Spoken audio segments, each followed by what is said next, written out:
Hello and welcome everyone. So guys, आज के इस वीडियो में हम लोग डिस्कस करने वाले हैं CMA final corporate financial reporting का एक basic topic, application of accounting standards and application of Ind AS. आज के दिन अपने कंट्री में, इंडिया में दो set of accounting standards exist करते हैं। एक है अपना इंडियन गैप वाला अकाउंटिंग स्टैंडर्ड्स, दूसरा है आईएफआरएस का converged form Ind AS. Why are there two set of accounting standards in India currently?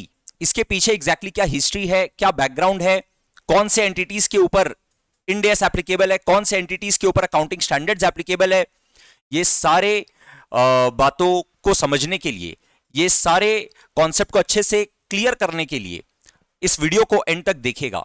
Guys, ये आप लोग के एग्जाम पॉइंट ऑफ व्यू से भी एक इंपॉर्टेंट टॉपिक है। अपने जब आगे के लेक्चर्स में जब हम लोग इंड एस पढ़ रहे होंगे तो उस समय भी बार बार हम लोग के दिमाग में कंफ्यूजन अराइज ना हो, इसके लिए this topic is important, right. Before we start the discussion of this topic, application of accounting standards and application of Ind AS, let me remind you all कि अपना नया batch for CMA final corporate financial reporting start हो रहा है 21 नवंबर से। Yes sir, जून 23 दिसंबर 23 एग्जाम के लिए नया बैच अपने स्टार्ट कर रहे हैं 21 नवंबर 2022। एकदम लेटेस्ट जो आप लोग का स्टडी मटेरियल आया है, एकदम उसके हिसाब से अपने फुल कवरेज करेंगे। इस बात को जानते हुए कि सारे टॉपिक्स में अपने को इंस्टीट्यूट के मटेरियल से एक स्टेप आगे प्रिपेयर करके चलना है, राइट। इस हिसाब से आप लोग का कंप्लीट मटेरियल प्रिपेयर किया जाएगा, कंप्लीट हैंड रिटन नोट्स के साथ। बहुत ही जबरदस्त क्लासेस होंगे गाइज। तो अगर आपने अभी तक एनरोल नहीं किया है, अगर आप जून 23 दिसंबर 23 में एग्जाम देने वाले हैं, तो do enrol by contacting us through number which is given in the screen. WhatsApp us at 898134299। इस वीडियो के डिस्क्रिप्शन में एक लिंक है, उस लिंक के थ्रू आप डायरेक्टली हम लोग के साथ कांटेक्ट कर सकते हो और बाकी आपको बैच के बारे में जो भी जानकारी चाहिए आप लोग कंप्लीट इंफॉर्मेशन ले सकते हो। अपना कोर्स अराउंड 200 आवर्स का रहने वाला है। अपने मैक्सिमम ट्राई करेंगे कि 31 मार्च तक कंप्लीट कर दें, बट मैक्सिमम हो सकता है रिवीजन क्लासेस, एक्स्ट्रा क्लासेस लेकर के कुछ 10-15 डेज ज्यादा लग जाए, तो अपर लिमिट है मैक्सिमम 15 अप्रैल 2023 तक अपने बैच को रैप अप कर देंगे with complete coverage of our institute का मटेरियल। जहां पे रेलिवेंट है वहां पर पास्ट पेपर के क्वेश्चंस, एमटीपी आरटीपी के क्वेश्चंस, कुछ एडिशनल क्वेश्चंस, कोई और अदर रिसोर्स से जो अपने को करने का जरूरत है, वो कंप्लीट प्रिपरेशन हम लोग इस बैच में गाइस करने वाले हैं। So guys, now let us start the discussion of our topic, application of accounting standards and application of Ind AS. So guys, अपने application of accounting standards और Ind AS के बारे में exactly क्या applicability है, इसके बारे में समझें। उसके पहले आओ थोड़ा सा एक बार बैकग्राउंड समझे, क्या हिस्ट्री है। जो ये अपना सब्जेक्ट है ना, कॉर्पोरेट फाइनेंशियल रिपोर्टिंग, देखो सब्जेक्ट का नाम है reporting, corporate financial reporting, not accounting.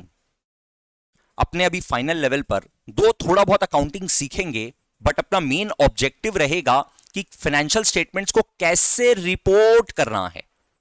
ये एक बहुत ही इंपॉर्टेंट मैटर है। आप ऐसे सोचो, एज एन इन्वेस्टर, अगर आपके पास सरप्लस फंड पड़ा है, आपको इन्वेस्ट करना है किसी कंपनी में, ये डिसीजन आप कैसे लोगे? ये डिसीजन आप लोगे by looking at the financial statements, by studying the financial statements of various companies, right? तो अलग अलग कंपनी के जब आप फाइनेंशियल स्टेटमेंट्स को स्टडी करोगे, वो अगर अलग अलग अकाउंटिंग पॉलिसीज, अलग अलग गाइडलाइंस को फॉलो करते हुए बनेंगे, तो उसमें कोई यूनिफॉर्मिटी नहीं रहेगा, कंपेरेबिलिटी नहीं रहेगा। आप ये एक्यूरेट डिसीजन, आप ये सही डिसीजन नहीं ले पाओगे कि कौन सा कंपनी बेटर परफॉर्म कर रहा है, कौन सा कंपनी का फाइनेंशियल पोजीशन बेटर है, परफॉर्मेंस बेटर है। ये आप एकदम एक्यूरेसी के साथ प्रॉपरली आप जज नहीं कर पाओगे, राइट। बिकॉज अब देखो दिस जो कैपिटल इन्फ्यूजन है, ग्लोबल इकोनॉमी बन चुका है। बाहर का पैसा इंडिया में, इंडिया का पैसा बाहर लगाया जा रहा है, राइट। तो इसीलिए ये इंपॉर्टेंट है, इसके इंपॉर्टेंस को पूरे वर्ल्ड वाइड समझा गया कि कुछ ऐसा सेट ऑफ स्टैंडर्ड्स होना चाहिए जो सारे कंपनियां यूनिफॉर्मली फॉलो कर रही हैं, बहुत ज्यादा वेरिएंस नहीं है। सर, इकोनॉमिक कंडीशंस को देखते हुए, कंपनी के नेचर को देखते हुए थोड़ा बहुत वेरिएशन तो करना पड़ेगा ही, बिकॉज कहीं ना कहीं हमारे रिपोर्टिंग के अंदर में assumptions and estimates are also involved, right? But to a large extent उसमें कंपेरेबिलिटी होना चाहिए। वो कंपेरेबिलिटी तभी होगा टू अ लार्ज एक्सटेंट जब यूनिफॉर्मिटी फॉलो हो रहा होगा, राइट? यूएस की कंपनीज, यूके की कंपनीज, इंडिया की कंपनीज जब एक कॉमन पैरामीटर्स को ध्यान में रखते हुए अपना रिपोर्टिंग कर रहे होंगे, right? In fact if we talk only about India, India में भी जब आप 5 कंपनीज को स्टडी करते हो, वो पांचों कंपनियां जो स्टैंडर्ड्स फॉलो कर रही हैं, वो पांचों कंपनियां जिस बेसिस पर फाइनेंशियल स्टेटमेंट्स बना रही हैं, वो बेसिस सेम होना चाहिए, सिमिलर होना चाहिए। अगर आईटीसी अपना फाइनेंशियल स्टेटमेंट अपना अलग तरीके से बना रहा है, रिलायंस अपना अलग तरीके से बना रहा है, एचयूएल अपना अलग तरीके से बना रहा है, तो आप ये तीनों कंपनी को कंपेयर ही नहीं कर पाओगे और ये एक्यूरेट डिसीजन, प्रॉपर डिसीजन नहीं ले पाओगे कि कौन से कंपनी में इन्वेस्ट करना चाहिए, राइट? स्टेक होल्डर्स का ट्रस्ट जीतने के लिए, स्टेक होल्डर्स में एक कॉन्फिडेंस बिल्ड करने के लिए कि वो लोग एकदम आराम से डिसीजन ले सकते हैं on the basis of financial statements, ये इंपॉर्टेंट था, ये बहुत ही ज्यादा इंपॉर्टेंट था कि कम से कम यूनिफॉर्मिटी तो होना चाहिए सो दैट कंपेरेबिलिटी हो। इसलिए वर्ल्ड वाइड ये आइडेंटिफाई किया गया कि हम लोग को एक पर्टिकुलर स्टैंडर्ड चाहिए जो वर्ल्ड वाइड फॉलो हो रहा है, ठीक है?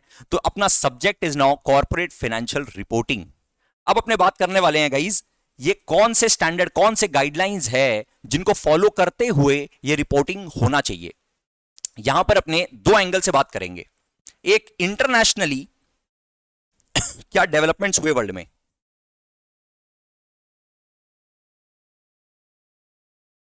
और एक इंडियन एनवायरनमेंट में क्या डेवलपमेंट्स हुए, इंटरनेशनली और इंडियन एनवायरनमेंट में, राइट? सबसे पहले अपने बात करते हैं इंटरनेशनली। सर 1973 में international accounting standard committee IASC, international accounting standard committee form किया गया। इस इंटरनेशनल अकाउंटिंग स्टैंडर्ड कमिटी का काम यही था कि वो इंटरनेशनल अकाउंटिंग स्टैंडर्ड्स इशू करे, ठीक है? 1973 से लेकर के 2001 तक IASC, international accounting standard committee 41 IAS issue किया। 1 से लेकर के 41 IAS इशू किया, इंटरनेशनल अकाउंटिंग स्टैंडर्ड्स, राइट? 2001 में इस इंटरनेशनल अकाउंटिंग स्टैंडर्ड कमिटी को रीऑर्गेनाइज कर दिया गया। रीऑर्गेनाइज करके ये बन गया इंटरनेशनल अकाउंटिंग स्टैंडर्ड बोर्ड।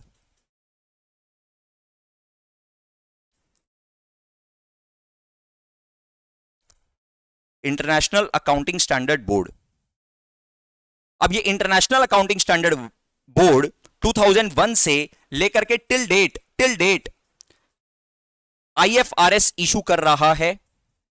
अभी तक 17 IFRS इशू कर चुका है। टिल नाउ 17 IFRS इशू कर चुका है, 1 से लेकर के 17 तक।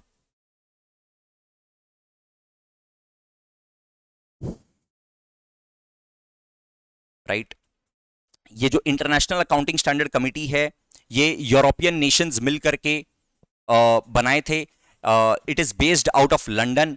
तो लंदन में सर अपने बोल सकते हैं कि इंटरनेशनल अकाउंटिंग स्टैंडर्ड कमिटी, और उसके बाद international accounting standard board reorganise करके इसका नाम चेंज करके इंटरनेशनल अकाउंटिंग स्टैंडर्ड बोर्ड बना दिया गया। और ये इंटरनेशनल अकाउंटिंग स्टैंडर्ड बोर्ड अभी तक 17 IFRS इशू कर चुका है। तो आज के दिन जब ये 17 IFRS इशू कर दिया, तो उसमें बहुत सारे नए स्टैंडर्ड्स जो इशू हुए, वो पुराने वाले स्टैंडर्ड्स को रिप्लेस कर दिए। आज के दिन भी इंटरनेशनल अकाउंटिंग स्टैंडर्ड्स एग्जिस्ट करते हैं, IAS भी एग्जिस्ट करता है और IFRS भी एग्जिस्ट करता है। बट IAS जो 1 से लेकर के 41 तक इशू हुआ था, वो पूरा 1 से लेकर के 41 तक ऑब्वियसली नहीं है, उसमें काफी सारा बीच बीच में IAS डिलीट हो गया, राइट? और IFRS अभी 1 से लेकर के प्रॉपर एकदम 17 तक आज के दिन है, करेक्ट? अब बात करते हैं गाइस इंडियन सिनेरियो का। इंडिया में ICAI, institute of chartered accountants of India, 1977 में फॉर्म किया accounting standard board. Accounting standard board क्या किया? इंडियन गैप के हिसाब से अकाउंटिंग स्टैंडर्ड इशू करना चालू कर दिया। अकाउंटिंग स्टैंडर्ड्स आज के दिन इंडिया में 1 से लेकर के 29 तक इशू किया जा चुका है, 1 2 ऐसे करके 29 तक। ये 29 अकाउंटिंग स्टैंडर्ड में से 2 अकाउंटिंग स्टैंडर्ड ऑब्वियसली डिलीट हो चुका है, जिसके बारे में अपने पहले भी बात किए हुए हैं। अकाउंटिंग स्टैंडर्ड 6 और अकाउंटिंग स्टैंडर्ड 8 डिलीटेड है। तो सर एप्लीकेबल कितना है आज के दिन? 27 अकाउंटिंग स्टैंडर्ड्स है। 27 अकाउंटिंग स्टैंडर्ड्स एग्जिस्ट करते हैं, इसमें से 2 अकाउंटिंग स्टैंडर्ड डिलीटेड है। करेक्ट। 2006 में G20 समिट हुआ। 2006 में G20 समिट हुआ, राइट, जिसमें बहुत सारे नेशंस आए, उसमें इंडिया भी मेंबर है। तो इंडिया अपने आप को ये कमिट किया, राइट, इस G20 समिट में कमिट किया कि वो भी ग्लोबल स्टैंडर्ड्स के हिसाब से अपना अकाउंटिंग स्टैंडर्ड बनाएगा। ये जो अकाउंटिंग स्टैंडर्ड इंडिया में इशू हो रहा था ना, अकाउंटिंग स्टैंडर्ड बोर्ड जो अकाउंटिंग स्टैंडर्ड इशू कर रहा था, वो एज पर IFRS या एज पर IAS नहीं था, एज पर IAS या एज पर IFRS नहीं था। वो लोग अपना स्टैंडर्ड बना रहे थे, राइट, एंड जो कि ग्लोबल स्टैंडर्ड्स को मैच नहीं कर रहा था, राइट। 2006 में जब G20 समिट हुआ तो इंडिया कमिट किया कि वो भी एक ग्लोबल लेवल का अपना स्टैंडर्ड बनाएगा, एकदम IFRS के जैसा स्टैंडर्ड बनाएगा। इंडिया के पास 2 ऑप्शन था। इंडिया चाहता तो IFRS को, IAS और IFRS को एज इट इज इंडिया में एप्लीकेबल कर सकता था। इसको बोलते हैं कि India has adopted IAS and IFRS। अपने क्या बोलते हैं? इंडिया हैज अडॉप्टेड IFRS और IAS, right. But India chose convergence वाला फॉर्म। कन्वर्जेंस वाला फॉर्म का मतलब इंडिया बोला कि हम लोग एकदम सिमिलर IFRS और IAS के जैसा अपना स्टैंडर्ड्स बनाएंगे, जिसमें 98% एकदम सिमिलरिटी आपको मिलेगा, 100% मान लो एकदम सेम टू सेम मिलेगा, कुछ हल्का फुल्का चेंजेस, 2% वेरिएंस मिलेगा। Looking at the economic environment of India हल्का फुल्का चेंजेस करेंगे और बाकी आपको एकदम सेम टू सेम आप बोल सकते हैं कि IFRS ही है वो, और हम लोग अपना स्टैंडर्ड बनाएंगे। ये 2006 में इंडिया कमिट कर दिया था, राइट। और 2006 में ही ये जो अकाउंटिंग स्टैंडर्ड जिसके पहले इशू कर रहा था ना इंडिया में, ये रेकमेंडेटरी थे। रेकमेंडेटरी का मतलब ये मैंडेटरी नहीं था, ये सजेस्टेड था। कंपनीज लोग को, एंटिटीज लोग को ये एडवाइस दिया जा रहा था, रेकमेंड किया जा रहा था कि आप लोग को ये स्टैंडर्ड फॉलो करना चाहिए, मैंडेटरी नहीं था। 2006 में आया company accounting standard rules 2006, MCA ने नोटिफाई कर दिया, मिनिस्ट्री ऑफ कॉर्पोरेट अफेयर्स ने नोटिफाई कर दिया कंपनी अकाउंटिंग स्टैंडर्ड रूल्स 2006, और इसके बाद कंपनियों के लिए सारे अकाउंटिंग स्टैंडर्ड्स मैंडेटरी हो गए। ये सारे अकाउंटिंग स्टैंडर्ड्स मैंडेटरी हो गए, राइट। और क्योंकि इंडिया ने अब अपने आप को कमिट कर दिया था, तो अब इंडिया को क्या करना पड़ा? 2015 में एक और नया सेट ऑफ अकाउंटिंग स्टैंडर्ड्स बनाना पड़ा, जिसको MCA ने नोटिफाई किया, कंपनी इंड AS रूल्स 2015।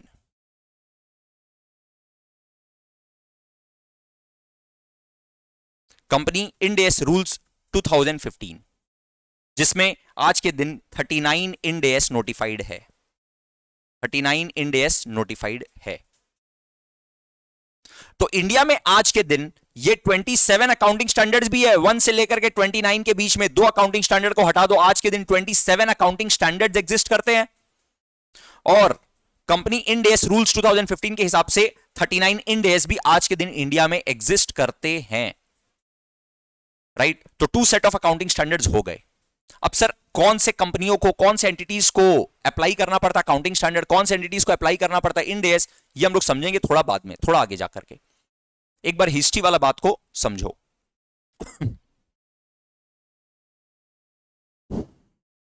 एकदम शॉर्ट में अगर बोले तो छोटी छोटी एंटिटीज जो है, छोटी छोटी कंपनियां जो है, वो लोग आज के दिन अकाउंटिंग स्टैंडर्ड फॉलो करती है, और बड़ी बड़ी कंपनियां इंड AS फॉलो करती है।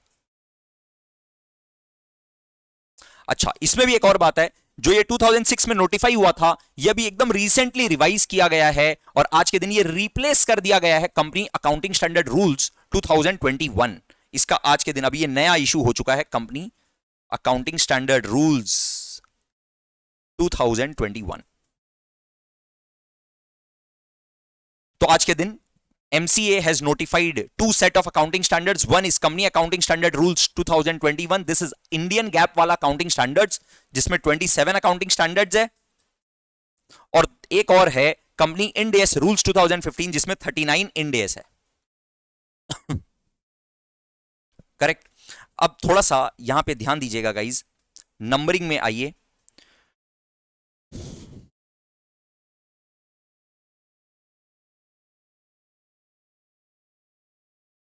देखिए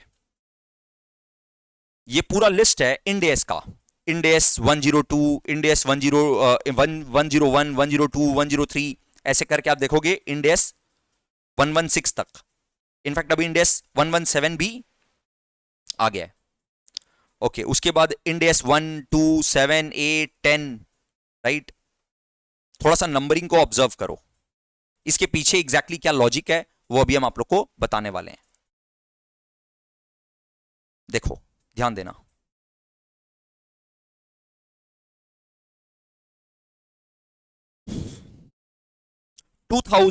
तक 2001 तक इंटरनेशनली जो स्टैंडर्ड इशू किया जा रहा था, इंटरनेशनल अकाउंटिंग स्टैंडर्ड 1, IAS 1, फिर IAS 2, फिर IAS 3, राइट, ऐसे कर करके गया और IAS 41 तक इशू हो गया। ये हो गया 2001 तक। उसके बाद 2001 के बाद से इशू करना ये लोग स्टार्ट कर दिए IFRS 1, IFRS 2, ऐसे करके एक बार अपने ऐसा समझते हैं IFRS 16 तक ही आया, मान लो आज के दिन 17 भी आ चुका है, बट वो ठीक है, अपने लिए अभी रेलिवेंट नहीं है, अभी हम लोग 16 तक समझते हैं। ठीक है, तो अब इंडिया क्या बोला? इंडिया बोला हम लोग को भी एकदम same to same set of standards चाहिए। तो इंडिया गया, इंडिया इंड एस जब बनाना स्टार्ट किया तो इंड एस का नंबर रखा इंड एस 1, इंड एस 2।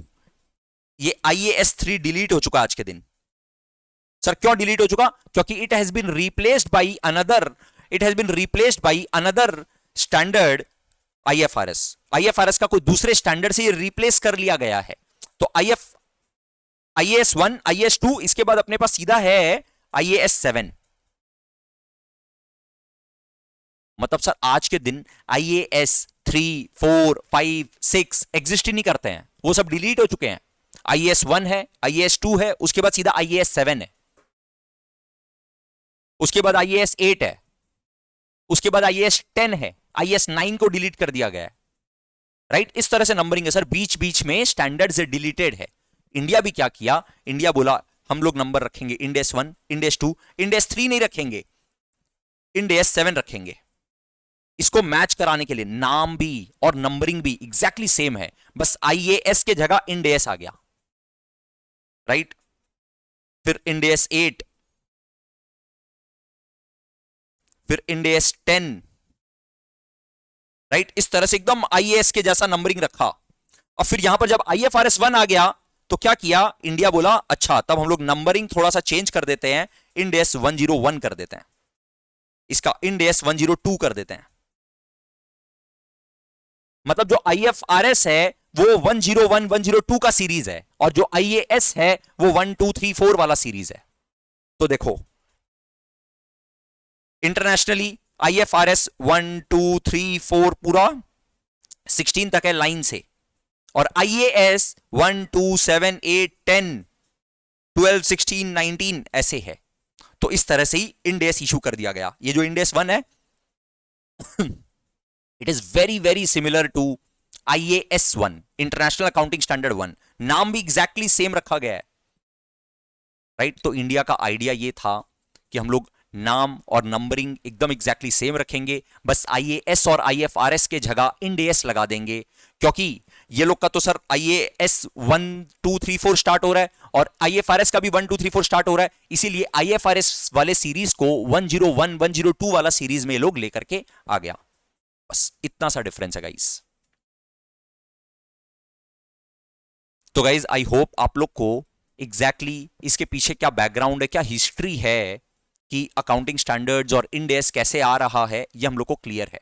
हाँ, कौन से एंटिटीज पर दो क्यों एग्जिस्ट करता है, कौन से एंटिटीज पर क्या एप्लीकेबल होता है, इसके बारे में अभी हम लोग बात करने वाले हैं। तो गाइस सबसे पहले अभी हम लोग बात करने वाले हैं कि एग्जैक्टली इंड एस कौन से कंपनी के ऊपर एप्लीकेबल होता है। Application of Ind S, right. India में IFRS की जगह क्या चल रहा है सर, इंड एस चल रहा है, right. IFRS is Ind AS is the converged form of Ind AS is the converged form of IFRS। Convergence का मतलब हम लोग एज इट इज अडॉप्ट नहीं किए, हम लोग हल्का फुल्का मॉडिफिकेशन करके थोड़ा बहुत चेंजेस करके हम लोग कन्वर्ज्ड फॉर्म एप्लीकेबल कर दिए अपने कंट्री में, राइट। आज के दिन इंडिया में इंड एस एप्लीकेबल है कुछ selected, very selected few companies के ऊपर। सर वो कौन सी कंपनीज है जिनके ऊपर आज के दिन इंड एस एप्लीकेबल है? all listed companies, all listed companies,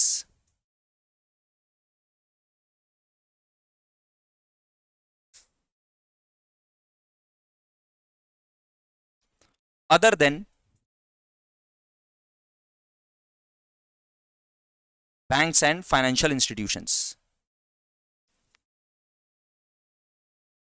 banks and insurance companies लिखिए, banks and insurance companies,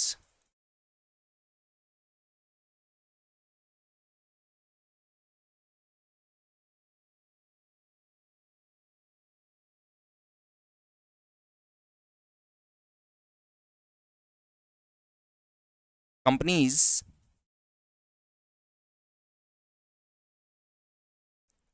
in the process of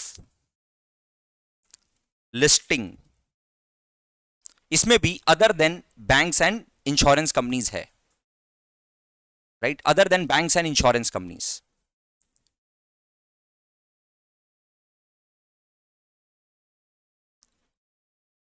unlisted companies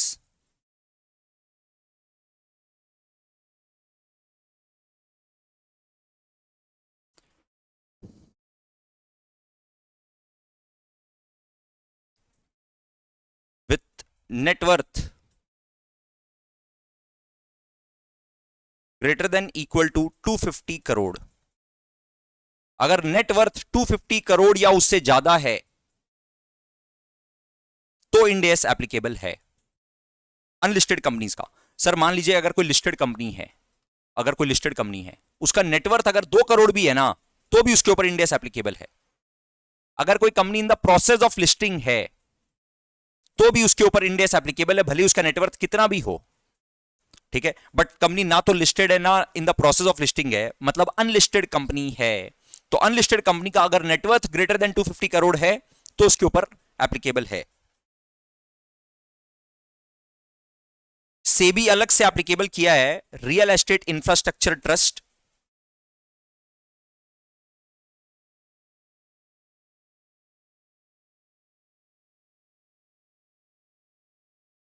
trust and infrastructure investment trust.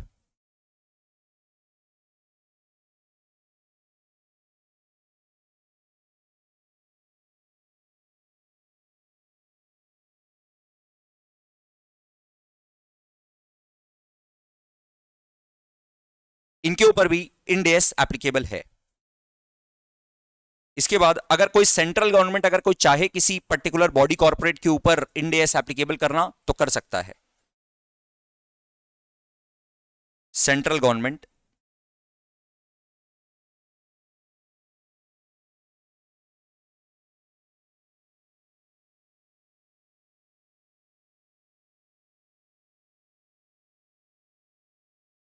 Can apply end S on any body corporate।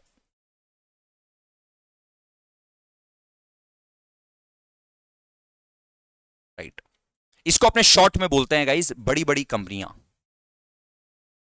Right. Listed companies, companies in the process of listing, unlisted company having net worth greater than 250 crore, equal to और greater than 250 crore. ये दो trust है जिसके ऊपर SEBI applicable किया है end S, और central government अगर चाहे तो किसी कंपनी के ऊपर इंड एस एप्लीकेबल कर सकता है।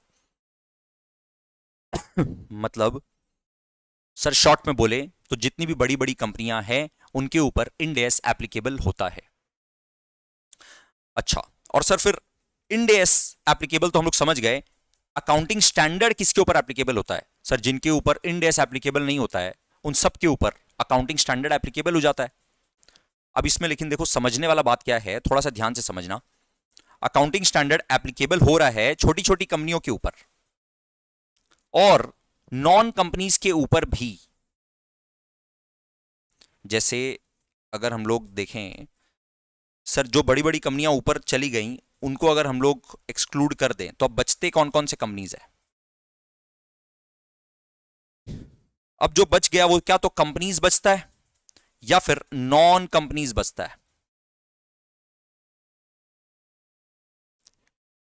जिनके ऊपर इंड एस एप्लीकेबल नहीं होता है उनके ऊपर क्या एप्लीकेबल होता है? अकाउंटिंग स्टैंडर्ड एप्लीकेबल होता है। जिन कंपनियों के ऊपर इंड एस एप्लीकेबल हो गया उन लोगों को तो इंड एस फॉलो करना है, बट जिसके ऊपर इंड एस एप्लीकेबल नहीं हुआ वो लोग को अकाउंटिंग स्टैंडर्ड फॉलो करना है। कंपनी लोग को क्या फॉलो करना पड़ता है sir? Company accounting standard rules. आज के दिन 2021 है, आज के दिन 2006 अब नहीं है, अब 2021 हो चुका है। और नॉन कंपनीज, जो कंपनीज नहीं है, मतलब कि पार्टनरशिप फर्म्स है या फिर प्रोप्राइटरशिप फर्म्स है, इन लोग के ऊपर भी क्या अकाउंटिंग स्टैंडर्ड एप्लीकेबल होता है? यस सर, इनके ऊपर भी अकाउंटिंग स्टैंडर्ड्स एप्लीकेबल होता है। अगर ऑडिटर इन नॉन कंपनीज का फाइनेंशियल स्टेटमेंट्स को ऑडिट करेगा तो उस ऑडिटर के ऊपर भी, उसको भी अकाउंटिंग स्टैंडर्ड फॉलो हो रहा है कि नहीं हो रहा है, ये उसके ऊपर भी ये रिस्पॉन्सिबिलिटी है कि उसको ये चेक करना पड़ेगा, राइट। नॉन कंपनीज को 4 लेवल में डिवाइड कर दिया गया है। लेवल 1 एंटिटीज, सर ये कौन किया है? Level 1, level 2, level 3, level 4 entities, ये आईसीएआई किया है। मतलब इनके ऊपर अकाउंटिंग स्टैंडर्ड कौन अप्लाई कर रहा है? आईसीएआई कर रहा है।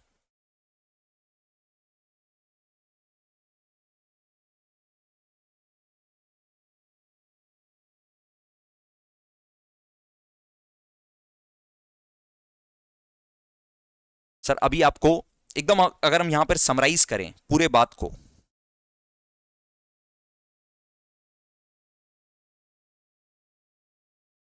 आपको सबसे पहले यह चेक करना है कि जिस कंपनी को आप चेक कर रहे हो कि इसके ऊपर अकाउंटिंग स्टैंडर्ड एप्लीकेबल होता है या नहीं होता है, या फिर इसके ऊपर इंड एस एप्लीकेबल होता है।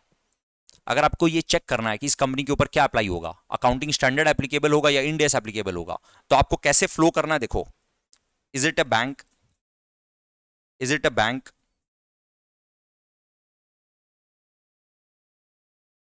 और इंश्योरेंस कंपनी? अगर बैंक या इंश्योरेंस कंपनी है,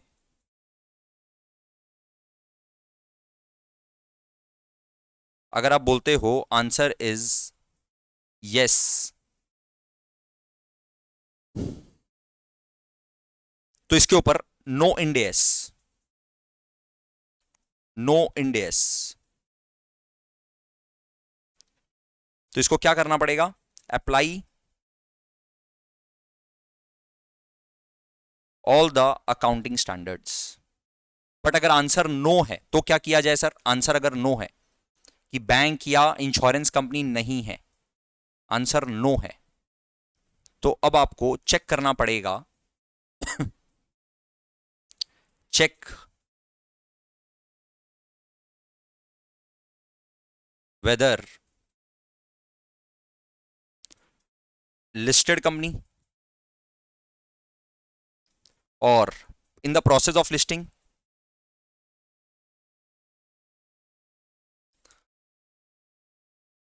और unlisted company with net worth greater than equal to 250 crore, या फिर रियल एस्टेट इंफ्रास्ट्रक्चर ट्रस्ट है क्या ये, या फिर इंफ्रास्ट्रक्चर इन्वेस्टमेंट ट्रस्ट है क्या ये? अगर ये सब का आंसर यस है,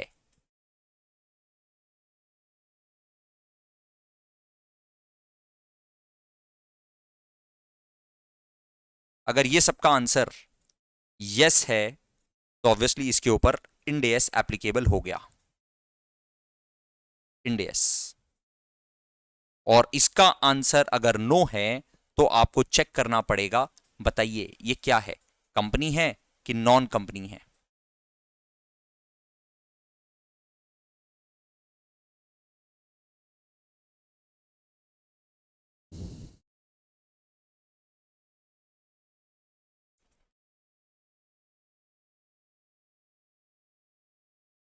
या नॉन कंपनी? अगर कंपनी है तो कंपनी में ना दो कैटेगराइजेशन होता है। ये आपको वैसे एग्जाम पॉइंट ऑफ व्यू से जानने का जरूरत नहीं है, बट एकदम ब्रीफ में आपको शॉर्ट में थोड़ा सा बता देते हैं, देख लो। एक होता है non small and medium size companies, non SMC, और एक होता है SMC, small and medium size companies. अगर नॉन एसएमसी है तो इसके ऊपर पूरा का पूरा apply all accounting standards, all accounting standards. और यहां पर सम रिलैक्सेशंस या exemptions are there, some relaxations available. अगर small and medium size company है, छोटा छोटा, बहुत ही छोटा छोटा कंपनी है, सर अगर इतना बड़ा कंपनी है कि 250 करोड़ से ज्यादा का उसका नेटवर्थ है, तब तो इंड एस में चला गया, राइट। लेकिन 250 करोड़ या उससे ज्यादा का नेटवर्थ नहीं है, तब भी उस कंपनी को दो में कैटेगराइज करना पड़ेगा, small and medium size companies या non small and medium size company. अब ये कैटेगराइजेशन सर एग्जैक्टली कैसे होता है, ये हम लोग को जानने का जरूरत नहीं है, ये हमारे लिए रेलिवेंट नहीं है, ठीक है। बस ऐसे समझ लो कि वो सारे कंपनीज में भी बड़ा बड़ा जो कंपनी है उन लोग को सारा इंड एस अप्लाई करना पड़ेगा, और जो small and medium size company है उन लोग को सम रिलैक्सेशंस आर अवेलेबल। एकदम सिमिलरली अगर कोई नॉन कंपनी है तो नॉन कंपनी को 4 लेवल में डिवाइड कर दिया गया है, level 1, level 2, level 3, level 4। Level 1, 2, 3, 4। अब इसमें क्या है, लेवल 1 को ऑल इंड एस एप्लीकेबल है, all as, sorry, all as applicable है, और इन लोग को रिलैक्सेशंस अवेलेबल है। ऑब्वियसली लेवल 2 का मतलब लेवल 1 जितना बड़ा नहीं, उससे थोड़ा सा छोटा, तो इसको जो रिलैक्सेशन मिलेगा वो थोड़ा कम मिलेगा। लेवल 3 एंटिटीज को, क्योंकि वो छोटा एंटरप्राइज हो गया, तो उसको और ज्यादा रिलैक्सेशन मिलेगा। लेवल 4 का मतलब एकदम ही छोटा छोटा एंटिटीज, तो उन लोग को बहुत ज्यादा रिलैक्सेशन मिलेगा, राइट, रिलैक्सेशंस अवेलेबल। अब एग्जैक्टली कौन से एंटिटी को क्या रिलैक्सेशन है, ये हम लोग को जानना जरूरत नहीं है, हमारे लिए रेलिवेंट नहीं है, बट आप लोग को एक बेसिक आइडिया मिल जाएगा। अब आप लोग सिर्फ इस चार्ट को अगर अच्छे से देखोगे, अगर सिर्फ इस चार्ट को अच्छे से देखोगे, तो आप लोग को एग्जैक्ट आइडिया लग जाएगा कि एग्जैक्टली किसको इंड एस अप्लाई करना है, किसको अकाउंटिंग स्टैंडर्ड अप्लाई करना है। आओ मेरे साथ एक बार फटाफट से वापस से रिवाइज करो। सबसे पहले पूछो, क्या कोई ये बैंक या इंश्योरेंस कंपनी है? सर बैंक या इंश्योरेंस कंपनी के ऊपर अभी तक इंड एस एप्लीकेबल हुआ नहीं है। गवर्नमेंट पूरा कोशिश कर रही है कि बैंकों के ऊपर भी इंड एस लगाया जाए, but it is not very easy, क्योंकि बैंकिंग कंपनीज का operations are very very wide spread, इतने सारे ब्रांचेस होते हैं, उनमें इंड एस के रिक्वायरमेंट्स को इंप्लीमेंट करना पहला बात तो इजी नहीं है। दूसरा बात, हमारे अभी कंट्री के जो बैंकों का हालत है वो बहुत ही ज्यादा पुअर है। इंड एस अगर वो लोग एप्लीकेबल कर दिए तो इंड एस में डिस्क्लोजर रिक्वायरमेंट्स बहुत ही ज्यादा है, राइट। तो इतना ज्यादा अगर ये लोग डिस्क्लोजर दे देंगे तो पब्लिक के सामने सारा का सारा सच्चाई आ जाएगा, इसीलिए बैंकों के ऊपर अभी तक भी इंड एस एप्लीकेबल नहीं किया गया है, राइट। हालांकि गवर्नमेंट अपना पूरा कोशिश कर रहा है कि बैंकों के ऊपर भी इंड एस जल्द से जल्द लगाया जाए, अभी तक नहीं हो पाया है।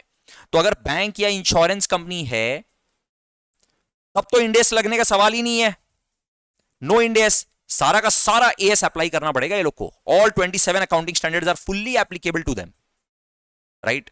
बट अगर मान लो बैंक या इंश्योरेंस कंपनी नहीं है, तो पूछो क्या ये कोई लिस्टेड कंपनी है?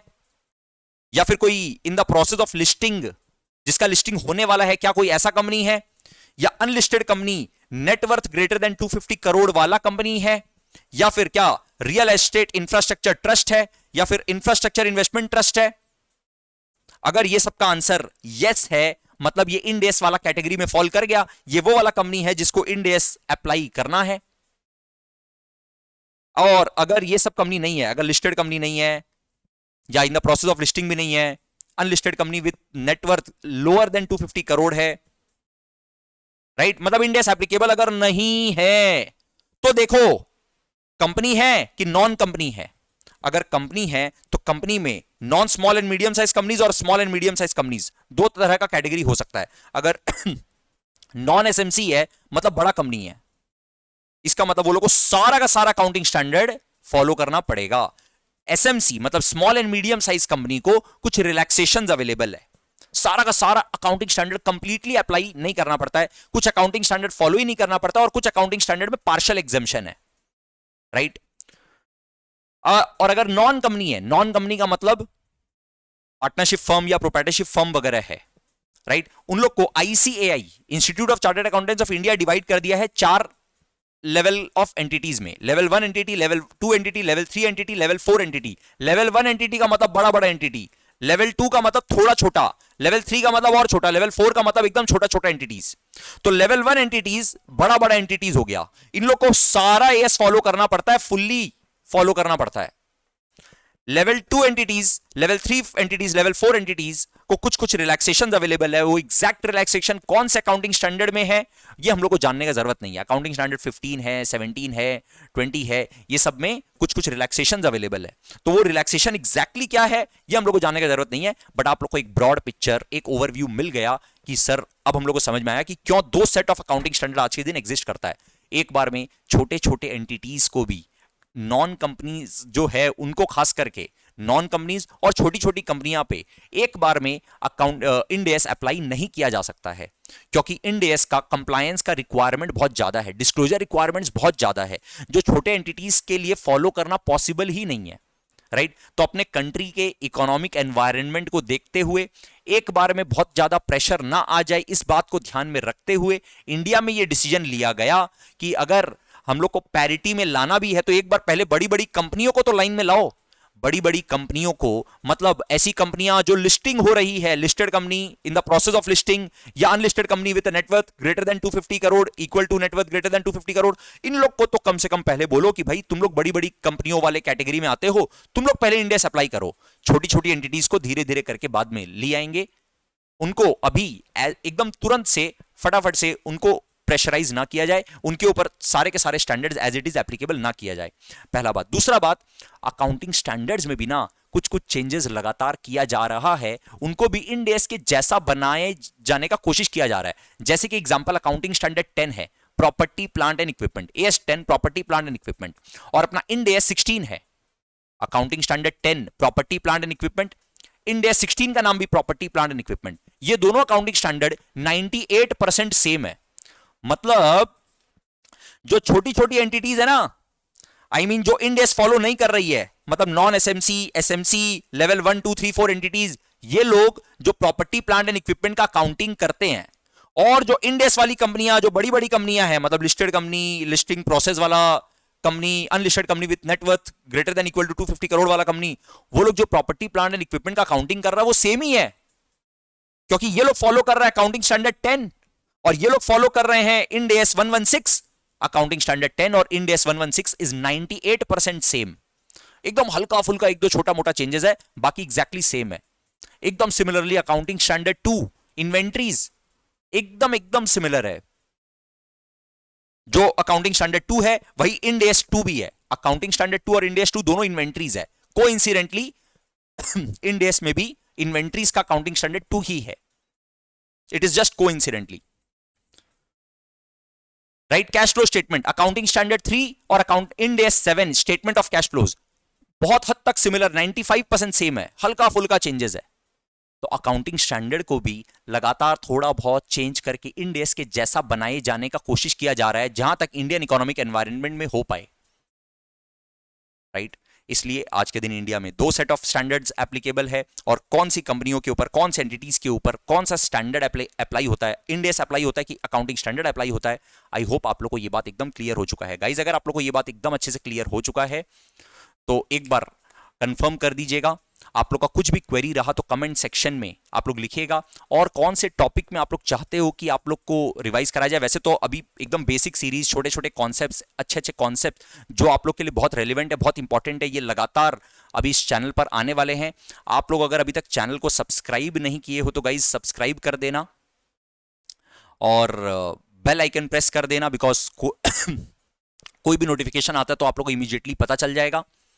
और कोई ऐसा पर्टिकुलर टॉपिक है जो कि आप लोग चाहते हो कि हम रिवाइज करवाएं, जैसे मान लो कोई दिसंबर 22 के स्टूडेंट्स है, आप लोग चाहते हो कोई पर्टिकुलर टॉपिक में रिवीजन करवाया जाए, तो प्लीज बताना। आप लोग को डेफिनेटली इस चैनल में एकदम कॉम्प्रिहेंसिव प्रेपरेशन करवाया जाएगा। एनीवेज, जो दिसंबर 22 एग्जाम के लिए पूरा का पूरा एक रिवीजन सीरीज आने वाला है, जिसके लिए अनाउंसमेंट बहुत ही जल्द होगा। Alright guys, see you in the next video. Thank you so much, bye.